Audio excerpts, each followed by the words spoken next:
शिवोऽहं शिवोऽहं शिवोऽहम्। ॐ सच्चिदानन्दरूपाय विश्वोत्पत्त्यादिहेतवे तापत्रय विनाशाय श्रीकृष्णाय वयं नमः। श्रीकृष्णाय वयं नमः। ओम अखंडानंदबोधाय शिष्यसंतापहारिणे सच्चिदानंदरूपाय तस्मै श्री गुरवे नमः। तस्मै श्री गुरवे नमः। ओम पूर्व प्रसंग में श्रीमद् भागवत के प्रसंगानुसार कथा का श्रवण कर रहे थे। ईश्वर का ज्ञान विलासी पुरुष को नहीं हो सकता। ईश्वर का ज्ञान विरक्त पुरुष को होता है।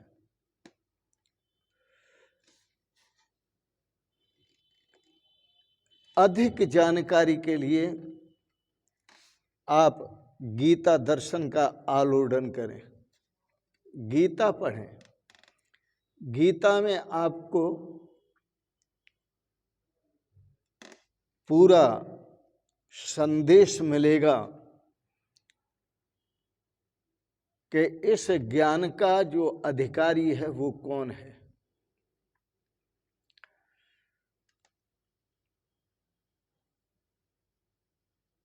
हाँ, मनुष्य को ज्ञान हो सकता है यदि उसका सात्विक जीवन है, यदि उसमें सात्विक गुणों की वृद्धि होती है, वह ज्ञान को प्राप्त हो सकता है। सात्विक गुणों से बुद्धि शुद्ध होती है, संयम पूर्ण सदाचारी जीवन जीने का सुअवसर प्राप्त होता है। केवल शब्द ज्ञान नहीं, यदि कोई गीता को रट लेता है, गीता को सुन लेता है और शब्द ज्ञान को पकड़ लेता है, तो शब्द ज्ञान से वह ईश्वर को प्राप्त नहीं कर सकता। शब्द ज्ञान से भाषण दे सकता है, दूसरों को परास्त कर सकता है, लेकिन वह स्वयं का उद्धार नहीं कर सकता। इसलिए यह सुंदर विषय आपके सामने आया, सुरुचि का और सुनीति का। उत्तानपाद की दो पत्नियां हैं, एक सुरुचि और दूसरी सुनीति। सुरुचि का जो पुत्र है वह उत्तम है।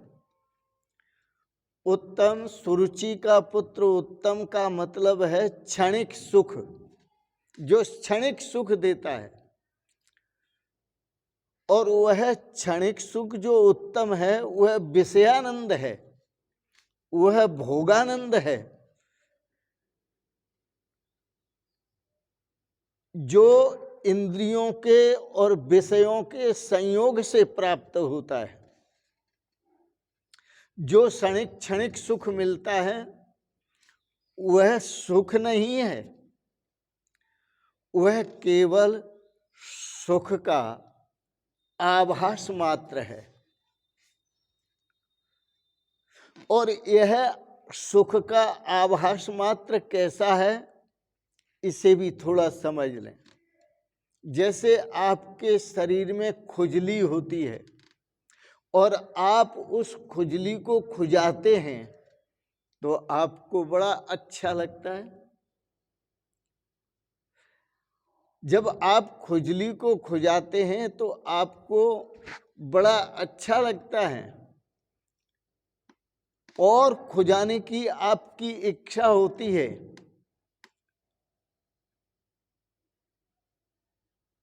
लेकिन सयानापन इसी में है कि खुजली को ज्यादा न खुजाया जाए। यदि ज्यादा खुजाएंगे तो उस जगह पर कोढ़ बन सकता है। इसी प्रकार संसारी जो विषयी पुरुष हैं, उनको जो संसार के विषय हैं बड़े उत्तम लगते हैं और उन विषयों को बड़ी रुचि से अपनाते हैं। उसमें वो अपना सयानापन दिखाते हैं, किंतु उनका जो सुख है वो स्थायी नहीं है। उनका जो सुख है वह टेम्परेरी सुख है। उनका जो सुख है वो इंद्रिय जन्य सुख है। इसलिए इंद्रियों के और विषयों के संयोग से जो सुख मिलता है वो क्षणिक सुख है। यह भोगों की भी खाज है, जिसके लिए महापुरुषों ने आपको सावधान किया है। भोग की खाज खुजलाने से बाबरे, भोग की खाज खुजलाने से बाबरे, शांति होगी नहीं कोढ़ बन जाएगा, शांति होगी नहीं कोढ़ बन जाएगा। भोग की खाज ऐसी है कि खुजलाने का मन करता है और मन करके आप उसे खुजलाते हैं, लेकिन आपकी तबीयत फिर भी नहीं भरती। परंतु इंद्रियों के और विषयों के संयोग से जो सुख मिलता है वह क्षणिक सुख है, वह परमानेंट सुख नहीं है, वह टेम्परेरी सुख है। भोजन है, बड़ा सुंदर सरस आपको प्राप्त हुआ और आप भोजन को जब आप करते हैं, सरस भोजन को, सुंदर भोजन को, जो आपको बड़ा स्वादिष्ट लगता है, तो आप उस भोजन को परिणाम से ज्यादा खा जाते हैं, मर्यादा से ज्यादा खा जाते हैं और मर्यादा से अधिक खाने का जो परिणाम होता है वो अजीर्ण होता है।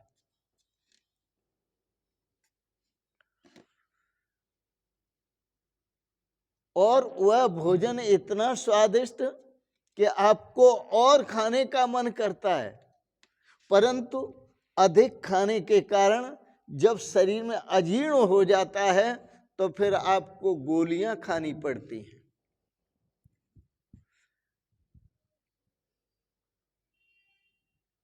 ऐसे समय में रुचि, सुरुचि खाने की और बढ़ जाती है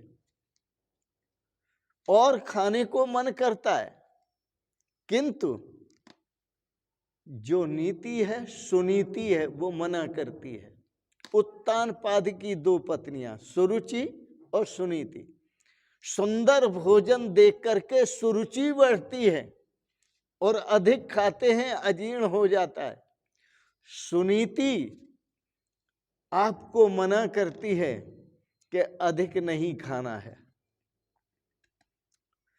जगतगुरु शंकराचार्य ने आप सबको सावधान करते हुए बड़ी सुंदर बात कही। उन्होंने कहा, स्वाद अन्नम न तु याच्यताम विधिवशात प्राप्तेन संतुष्यताम।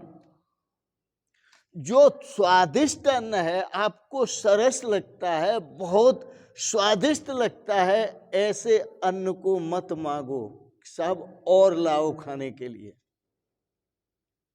वो अजीर्ण करता है, पेट को खराब करता है, बीमार करता है, खाने में बड़ा सुख देता है, लेकिन परिणाम में दुखदायी होता है। इसी तरह संसार के भोग भोगने में बड़े सुखदायी लगते हैं, लेकिन परिणाम में वो बड़े दुखदायी होते हैं। वो इंद्रियों को जीर्ण शीर्ण करने वाले होते हैं, वो शरीर को रोगी बना देने वाले होते हैं। इसलिए जगद्गुरु शंकराचार्य ने कहा स्वाद अन्नम न तु याच्यताम। इस शरीर के जो पिताजी थे वह भी कहा करते थे, बेटा भिक्षा मांग करके खाना, पर भिक्षा में किसी से दूध मत मांगना।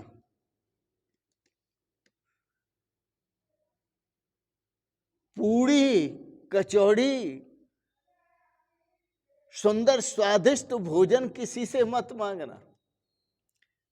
सिर्फ नारायण हरि भगवती भिक्षाम देही, विधिवशात जो प्राप्त हो जाए, भाग्यवश जो प्राप्त हो जाए, संतुष्टताम, उसी में संतुष्ट रहना चाहिए। इसलिए जगद्गुरु शंकराचार्य ने कहा विधिवशात प्राप्तेन संतुष्टताम। स्वादिष्ट अन्न याचना मत करो,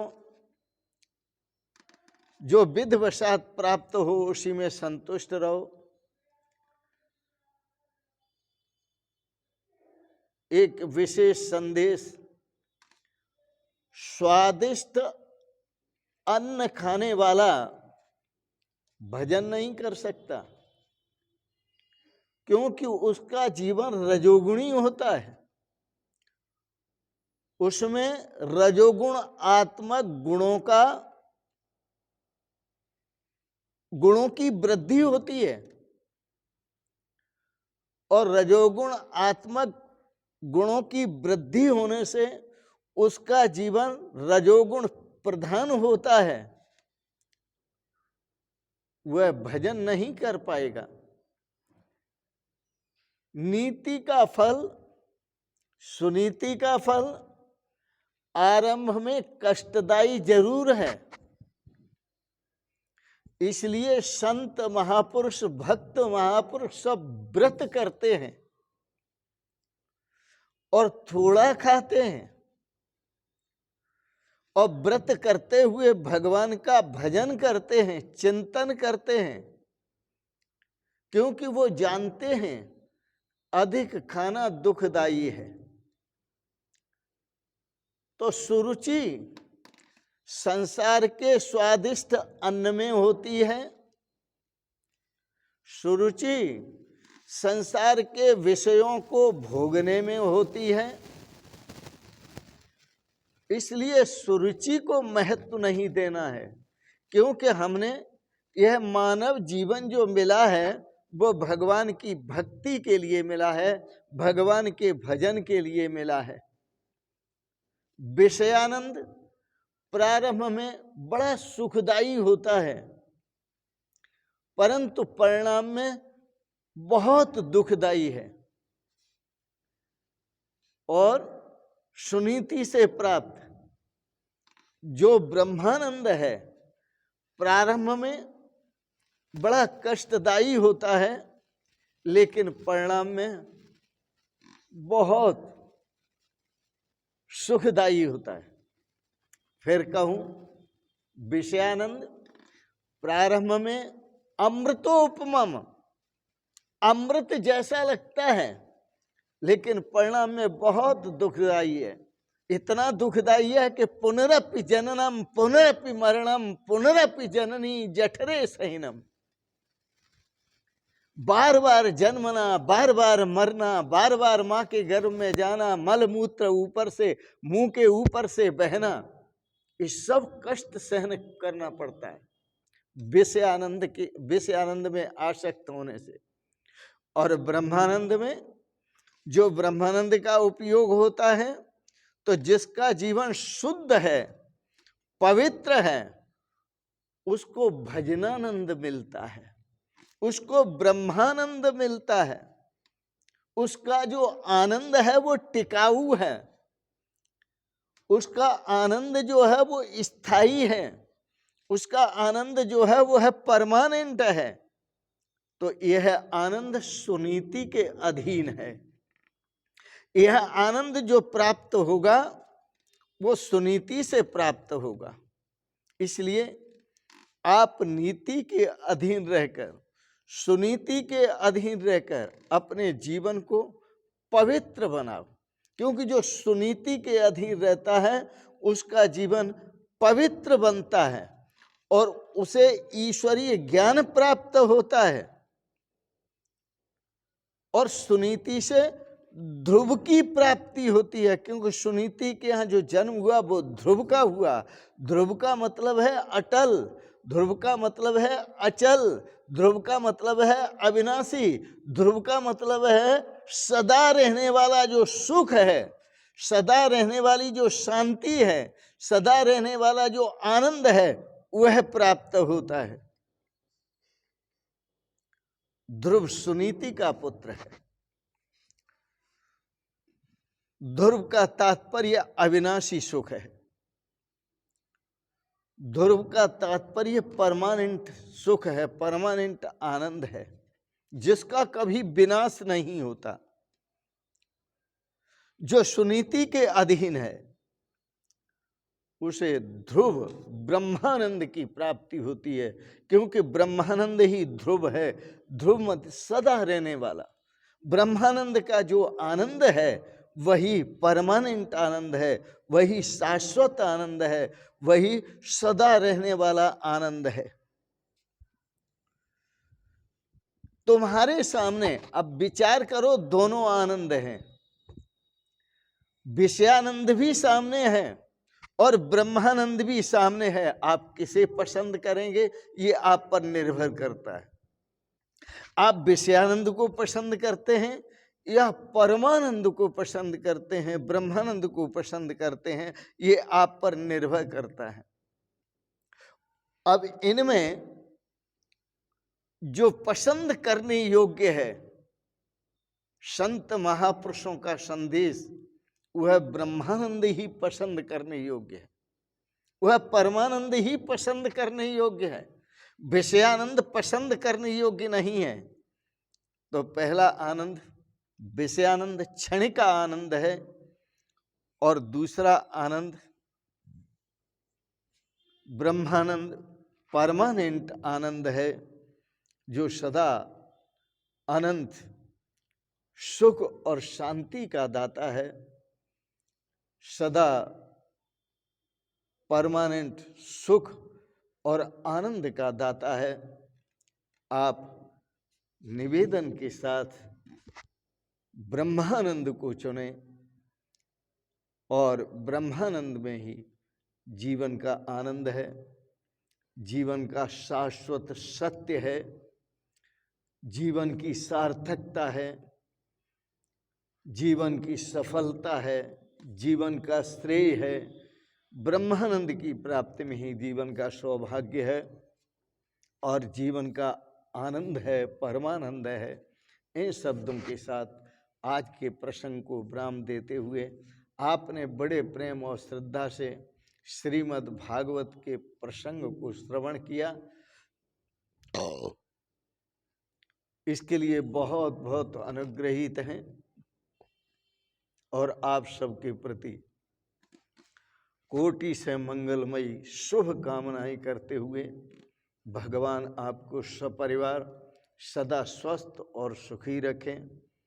इन शब्दों के साथ ही बहुत बहुत शुभकामनाएं, बहुत बहुत आशीर्वाद और बहुत बहुत आप सबको प्रणाम प्रणाम प्रणाम। शिवोहम शिवोहम शिवोहम।